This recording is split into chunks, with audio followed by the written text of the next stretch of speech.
So in 2006, before I got here, Jeffrey Canada came down to the school to talk about the Harlem Children's Zone.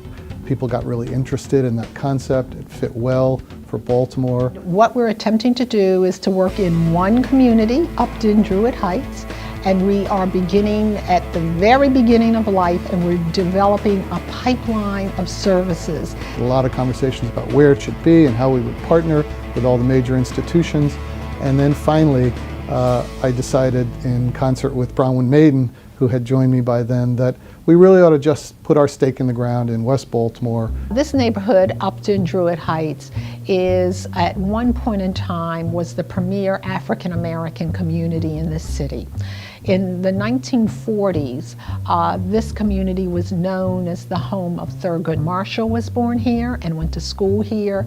You know, Billie Holiday lived here at one point in time. It was a neighborhood where the civil rights movement got a lot of its legs, because we have 5 historic African American churches here that are still here. But this church has been always actively engaged in community development, economic development, social justice, civil rights. And so we're just proud now to work in partnership with the University of Maryland School of Social Work as we advance the mission of Promise Heights, where every young person within this community can have a good education and educational opportunities. This neighborhood has about 10,300 residents. About a third of those are children, and about 2/3 of those children live in or below the poverty line. The residents live mostly in 2 locations, one being McCullough Homes, which is a public housing development, and the other being a row of Section 8 apartments that travel down Pennsylvania Avenue. The income level for McCullough Homes is somewhere around $13,000 per family, and in the Section 8 apartments it's somewhere around $9,000 per family. So there's a great need in terms of poverty and resources that those families are in need of. Well, you know, our goal is to really serve all the children in the 4 schools in this particular neighborhood. We have 2 elementary schools, Fermanagh Templeton Prep Academy, which is a program or a school that starts with pre-K. We have early Head Start in there, and then it goes all the way up from children can come and register at that school from 2 years of age, and we keep them all the way through the 5th grade. We also have the historic Samuel Coleridge Taylor Elementary School, and we're doing a similar model there. The 2 schools are only 2 blocks apart. And so you can go to that school again from really 3 years of age all the way up through the 5th grade. Then we have Booker T. Washington Middle School for the Arts, which is our middle school. And so children, we're serving them 6th, 7th, 8th grade. And then Renaissance Academy is our high school, and that's children from the 9th grade all the way through the 12th grade. We have what's called the Judy Center that helps parents with children 0 to 5. And it does a lot of the same things, but it's located in the 2 public schools. And then from the Judy Center, we have our rest of our early childhood programs. And that might include we have a mental health consultant that works with children in pre-K and kindergarten, as well as their parents and the administration. I think that we all need to recognize that it's a long-term problem which requires a long-term solution. So nothing is going to change overnight. And we even have to have these discussions with funders when they're looking to fund our programs, is that you're not going to see a whole school turn around in 3 months or 6 months. It might take at least a year, and it might take 2 years or 3 years, but to be vigilant and to be willing to stay on track. So what the school started doing from the very beginning was trying to figure out how we could identify resources on the campus and bring in new resources to Promise Heights.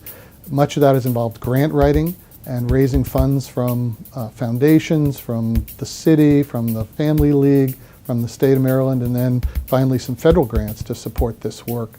There is no one agency that can really solve all these problems. So we're able to bring partners to the table that have expertise, let's say, in a specific area. Before we started to address the academic component, we knew that there are some hierarchy needs that needed to be met, such as food, shelter, and things of that nature. So we partnered with the University of Maryland School of Social Work, where we have social work interns coming in to work with our student population. This area is one that has very high rates of asthma, childhood asthma. What we know about asthma is that children miss a lot of time from school, they end up in the emergency room, and then the costs are through the roof in terms of our healthcare costs. We decided that if we could partner with the University of Maryland Medical Center and get their asthma van, or it's called Breathmobile, it's an asthma clinic on wheels that could come into the community. They provide free exams, medication, they check medication, they make sure that the young people and their families are using the medication correctly. So we felt that we wanted to put in social workers that had those skills, knew community resources, but also there are great mental health needs in our communities. And what we're beginning to see is that the schools are a natural place to come and to obtain help. But we also, because of these social workers, are on site every school day, because that's where their office is and they work out of the schools. They're able to go and observe children in their classrooms. They're able to give some teaching tips and techniques to teachers in terms of what they're seeing and some suggestions. And in 2011, Upton Druid Heights was listed as either 53rd, 54th, or 55th in almost every single ranking. The life expectancy for Upton Druid Heights is about 62 years of age, and the life expectancy for the #1 neighborhood in Baltimore City, which is Roland Park, is about 82 years of age. So that's about a 20-year difference. And so clearly the residents in Upton Druid Heights are well below the residents of almost every other neighborhood in the city. Promise Heights is very important to us. One of our key targets is, of course, the historic Samuel Coleridge Taylor. We've been involved in that. We were a part of its award-winning grant for its $1 million library. We've been involved with having Head Start and early Head Start programs there, childhood learning centers, and we've been a good partner with them. So I think that tells us we're going in the right direction.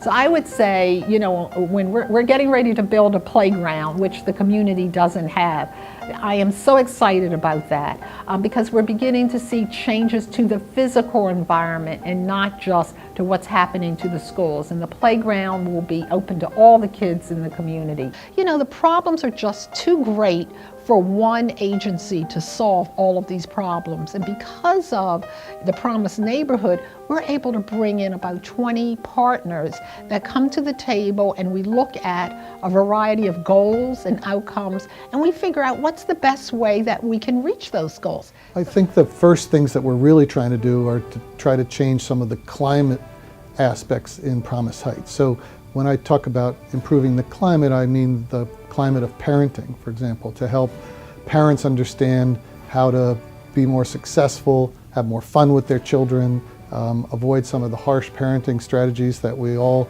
may succumb to but often don't work.